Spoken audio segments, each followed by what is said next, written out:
આ બાજુના આજે સસલી વગેરે છે.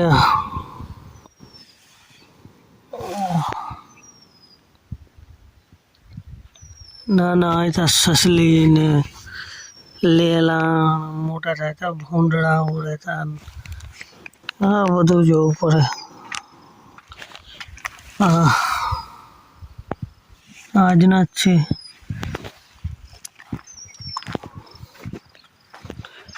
ઉગી ગઈ છે સારી પણ સસલી કારે આવે સારી ખબર નહીં પડતી.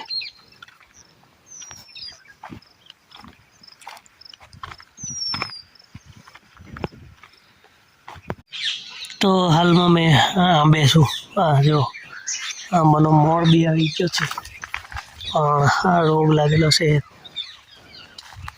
પાના ઝડી જાય છે. બાકી આંબાનો મોર આવ્યો છે. ગયા વર્ષે આવ્યા હતા 10 કિલો થાય એટલા કોઈ ચોરી ગયું.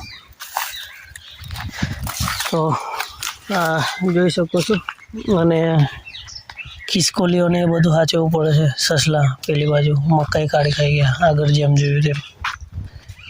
અને જોતા રહો બ્લોગ, સપોર્ટ કરો, આગળ શેર કરો. નવા બ્લોગ આપતો રહ્યું છું ભાઈ. તો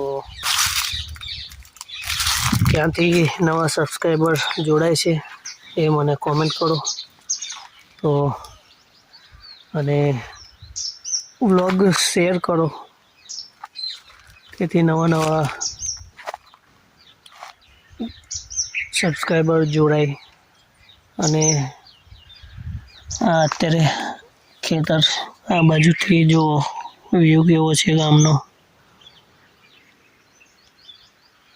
જોઈ શકો છો તમે.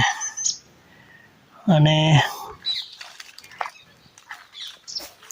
તડકો છે, સવારે ઠંડી લાગે અને બપોરે તડકો લાગે.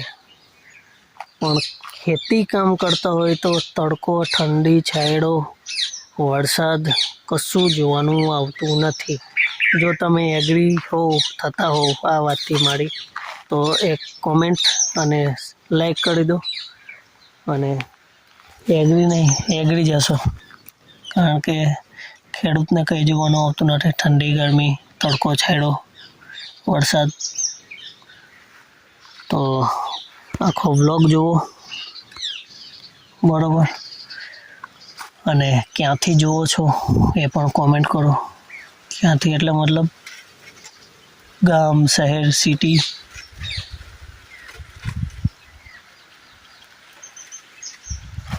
એક એનાઉન્સમેન્ટ કરવાનો છું પણ આગલો વ્લોગ તમે જોજો.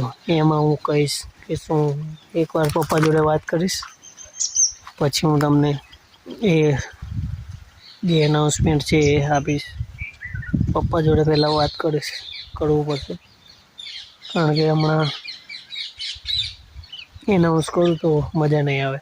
અને અહીંયા છેલ્લે સુધી વ્લોગ જોયો હોય તો કોમેન્ટ અને લાઈક કરી દો અને શેર કરો. અને સબસ્ક્રાઈબ ના કરી હોય તો કરી દો.